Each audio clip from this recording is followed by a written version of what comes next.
Hi and hello from 2023. After ng Florida trip natin, kailan ko lang bumili ng mga konting grocery items and I'm thankful na yung apartment ko, located siya dun sa area na maraming mga grocery store and also marami ring mga restaurant where I can just buy my food easily kung tamad na tamad ako magluto. And yung apartment ko, wala siyang laundry area. So, kailangan kong pumunta pa sa laundry shop or minsan pinapapick up ko yung laundry ko para makapaglaba ako. And I guess hindi ko na-check yung pocket ko kasi nga yung AirPods ko na-stack up siya at nalinis at nasira din. Kaya hindi muna ako bumili ng AirPods for the next 2 years.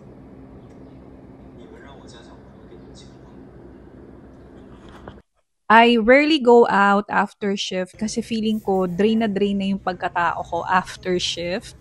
Pero paminsan-minsan, lumalabas naman ako if alam ko na off ako the following day or meron akong off na let's say 1 to 2 days or 3 days. Before kasi nung nasa Philippines or nasa Qatar, mabilis lang lumabas after shift at hindi ka ganun, feeling ko hindi ako ganun kapagod nung nasa Philippines ako nasa Qatar. Hindi lang siya siguro nagsho-show. Pero ngayon, iba talaga yung pagod dito. Iba yung, kasi feeling ko, napapagod ka na mag-English. Napapagod ka pa sa ginagawa mo. Anyway, minsan, if I have like 1 or 2 days na off, nagsistay lang ako sa bahay para maglinis or magpahinga lang para makapag-recover yung katawan ko sa lahat ng pagod ko dun sa mga duty ko and para may energy din ako para sa mga susunod na shift. And paminsan-minsan, nire-reward ko yung sarili ko with the things na gusto ko or need ko or minsan nga napapasobra pa. Pero iniisip ko, I shouldn't be guilty spending for myself kasi at the end of the day, ako naman yung nag-work, ako naman yung nahihirapan. We're going to the airport again. At this time, punta tayo ng San Francisco. We're going to visit our friend, yung dating taga Missouri, nasa San Francisco na siya. And it's her birthday, so we're going to celebrate it there. Buti na lang mabilis lang makapunta sa airport. Depende sa kung anong airport yung plane mo, may mga different route naman siya. This time sa may JFK tayo or John F. Kennedy Airport. Sumakay lang ako from Atlantic Terminal, then nag-transfer ako to Jamaica AirTrain, then to Terminal 8. Medyo maulan lang nung time na yan, pero hindi naman ako nabasa. Ang flight pala natin is 6 hours papuntang San Francisco. So, medyo matagal-tagal yon kung hindi ka nakatulog before your flight. So, you can take advantage of that. Pwede kang matulog or pwede kang magdala ng, let's say, books para naman hindi ka mainip. And meron din silang pa-snacks sa flight na yan kasi nga 6 hours yung flight and medyo nakakagutom talaga yung 6 hours na flight.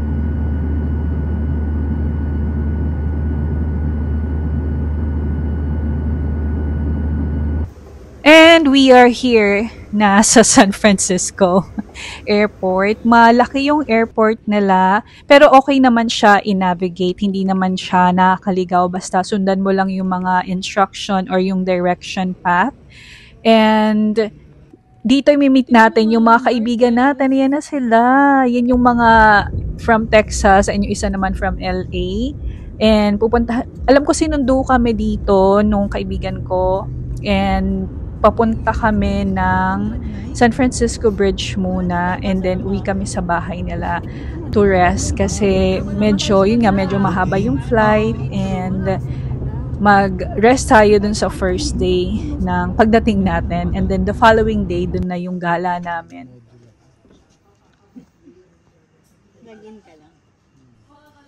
Good morning, San Francisco. Good morning! Hindi pala kami dumaan sa Golden Gate Bridge kagabi kasi pagod na yung lahat. So, yun nga, nag-rest na lang kami sa bahay ng friend ko. Kaya naman, today is the day para daanan natin siya. Hindi pala mag-sightseeing, daanan lang natin siya. As you can see, 10 a.m. na to, pero ang foggy pa rin sa area na to, lalo na sa may Golden Gate Bridge. sobrang foggy niya. Iba talaga yung weather dito sa San Francisco, especially kapag nasa may Bay Area ka. Yung in-expect mo na mainit kasi summer, pero hindi pala, malamig siya. Especially as I've said, pag malapit ka sa may Bay Area, kung medyo malayo-layo ka na ng konti, yun, medyo warm na yung weather. Pero ang agenda talaga namin sa araw na to ay puntahan yung Palace of Fine Arts. If may dala pala kayong car, just be careful na walang mga valuables na nakalagay sa car nyo. Just to be safe lang naman. Itong Palace of Fine Arts is a popular spot dito sa San Francisco. Pwede kang mag-rest dito, tumambay ka lang, maglakad-lakad ka, or pwede ka rin mag-picnic, magdala ka rin ng libro just to, relax and read. And ito ay inspired pala sa Roman and Greek architecture. Kaya as you can see, ang ganda talaga nung mga buildings pa tawag ng architecture niya.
Lahat ng tao, ito pinupuntahan. Opo, ito.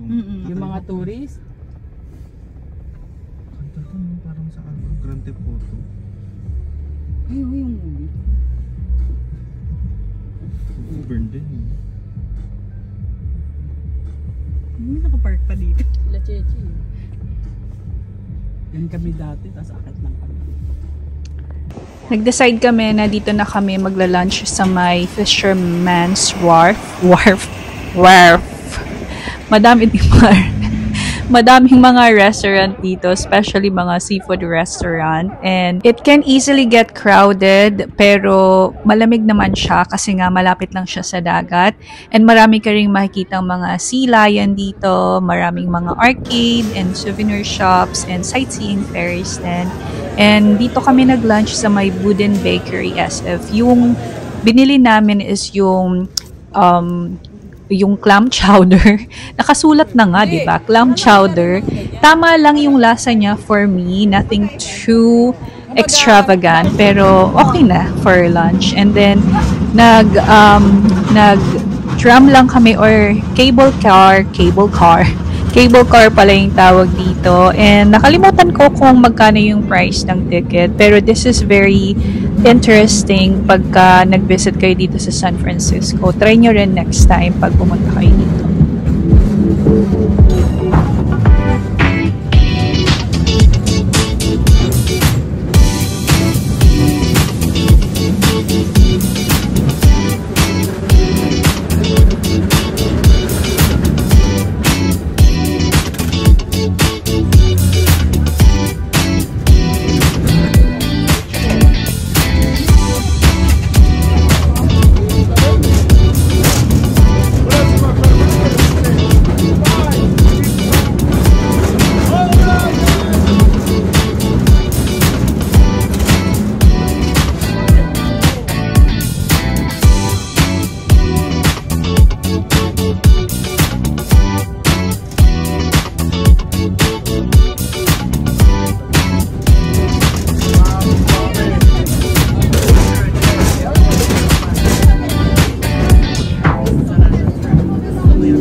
Nag-try din kami ng mga sweets dito sa Ghirardelli, and dito pala siya nag-originate sa San Francisco, and pwede kayong bumili ng mga sweets dito. Sobrang daming options para pampasalubong. Dinaanan din namin yung famous na The Painted Ladies. Yung term na yan ay first na ginamit way back 1978 para i-describe itong mga colorful Victorian homes. Ewan ko if napanood nyo yung Full House, kasi sa opening credits niya, nandun yung Painted Ladies. Hindi ko pa rin siya napapanood kasi yung napanood ko pa lang na Full House is yung Korean drama ni Song Hye Kyo. It's an early day for us since we are heading to Monterey Bay today.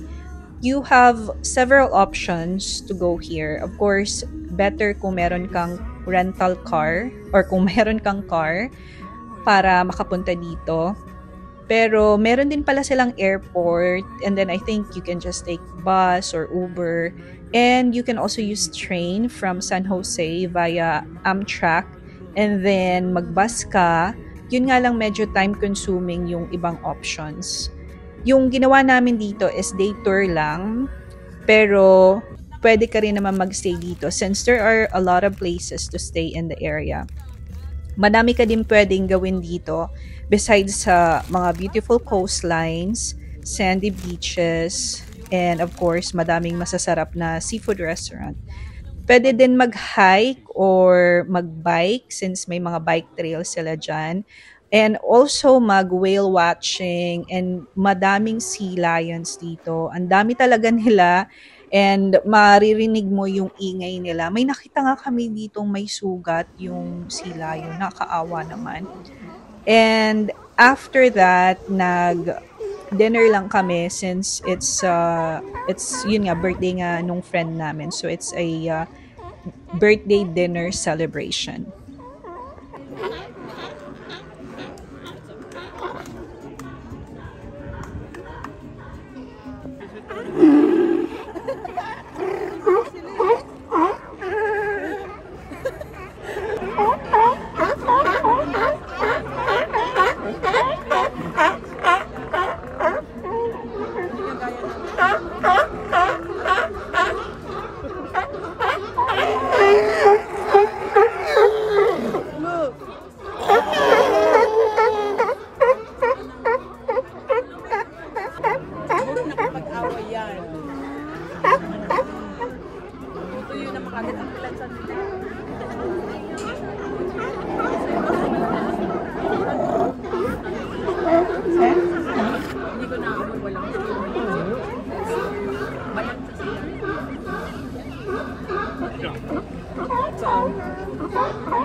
Enjoy this.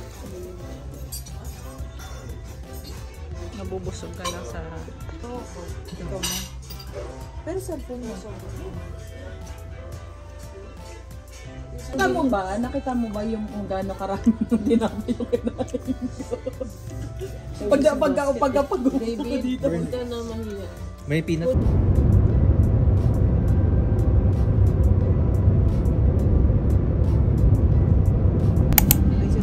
Good morning again, and today is really early day for us kasi we are going to Yosemite National Park, and kailangan talaga sobrang aga namin dahil malayo yung biyahe. I think it took us like 3 hours mula dun sa bahay nung friend ko papunta dito sa Yosemite National Park. Anyway, i-enjoy muna natin yung mga nakikita natin around the area. Ang sarap ng mag road trip na ganito yung nakikita mo, tapos may kinig ka lang ng music. Ang saya lang nung mga ganitong scene.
And welcome to Yosemite National Park. This is another day trip for us. And recently, meron ako this is recently na 2025 ha. Meron akong napanood na vlog na pwede ka palang pumunta dito via train and bus kung wala kang gamit na car. And also, kapag peak season, kailangan mo ng reservation kasi ang daming pumupunta dito. Since day trip nga lang to, hindi namin napuntahan lahat ng area dito. Although may mga free shuttle naman dito, pero ang laki kasi talaga ng park. Ang hirap, hindi mahirap. Parang masyado ka lang may excite sa mga nakikita mo na hindi mo talaga siya mapupuntahan lahat unless siguro magstay ka dito ng mga ilang araw. Doon sa shuttle, merong dalawang types. Merong green route na it covers yung mga more of the valley area. Tapos meron ding purple route na in-offer naman niya is yung within the Yosemite Village and yung Curry Village ata yun. Yung shuttle na yon, it runs every day from 7 a.m. to 10 p.m. Also, like most national parks, expect nyo na very little or minsan nga wala talagang cell service. Kaya I would recommend na i-download nyo yung mga maps para magamit nyo siya offline. And I guess it's the best way na rin para mag-connect ka sa nature imbes na puro cellphone yung hawak mo. Yung Yosemite Waterfalls pala is one of the tallest waterfalls in North America. And if you are collecting stamps, you can have your National Park Passport stamp in their visitor area or visitor center. And if you're like me, nagutumin, may mga restaurant dito na pwede mong kainan. Meron din mga to-go options. And they even have Starbucks sa mga inaantok dyan habang naglalakad or habang nag-hike. And if you want to stay here for a few days, may mga lodging area din sila. And I think yung kinainan namin dito na parang buffet style siya, it's called the Ahwahnee Lodge. Sorry kung hindi ko siya na-pronounce ang tama. And itong Yosemite talaga is very stunning and alam mo yung kung love na love mo talaga yung nature, ma-appreciate mo talaga yung area. And as I've said, itong Yosemite is very huge, very vast yung area and it can be a bit overwhelming, especially kung first time nyo and kung day trip lang. So, don't fret that you're not able to visit or explore the whole area. At least you have a reason to go back. Good morning again. Today is our second to the last day ng stay namin dito sa Bay Area. And it's just a chill day. We went to the Seafood City and we had our breakfast sa Chowking. Of course, we are Filipino and hindi namin masyadong nakakainan tong Chowking since wala naman. I think wala to sa New York or probably meron to sa New Jersey. Pero dayuhin kasi siya. So, since nasa Bay Area tayo, why not take advantage of all the Filipino foods that we can have? Yung pupuntahan natin today is Napa Valley. It's just a 30 to 40 minutes drive mula dun sa place nung friend ko. And our first stop is this Castello di Amorosa. This is a 13th century inspired Tuscan castle and winery. Sa Napa, sobrang dami mong makikitang mga wineries. And itong place na to, specifically yung Castello di Amorosa, meron siyang admission ticket. So, hindi ka basta-basta makakapasok. And meron kang option na self-guided tour or pwede ring guided tour. So, sa self-guided tour, which is perfect for us para we can just freely walk at our own pace and makakain ako ng maraming grapes. Buti na lang talaga hindi sumakit yung tiyan ko dito. Kakapitas ng grapes. Parang lahat ata nung areas na mapupunahan ko, pipitas ako ng grapes at kakainin ko. In fairness, masarap tsaka matamis yung grapes nila. And then yung isa naman is yung guided tour where you can have an access sa upper and lower level ng Castello.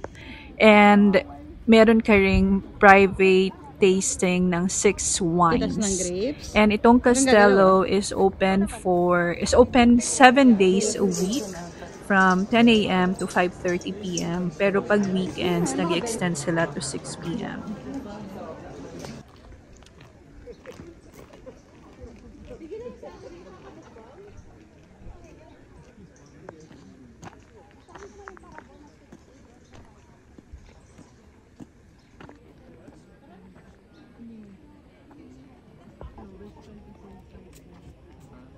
High school.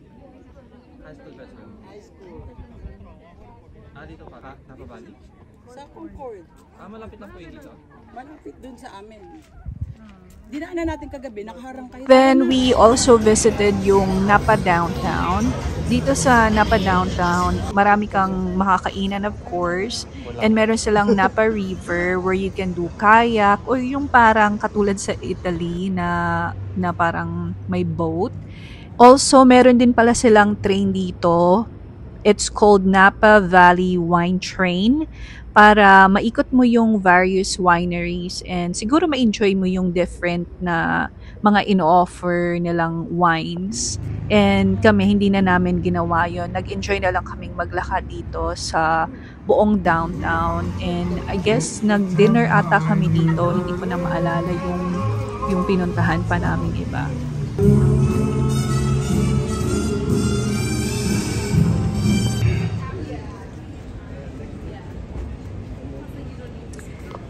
And that's it. We were able to finally edit our San Francisco video way back August 2023. And I'm just so happy na natapos na rin natin itong i-edit kasi ang dami pa nating mga backlog na videos na gusto ko rin naman i-edit kasi for memory keeping. And I guess that's the main reason for my vlog is for memory keeping. Kasi ang sarap balikan ng mga nangyari before, yung mga videos ko before. And sana talaga sipagin na ako mag-edit. Kasi mahirap talaga mag-edit. Mahirap mag-isip ng mga isusulat, ng mga sasabihin. Since hindi ako nag-video with voices before.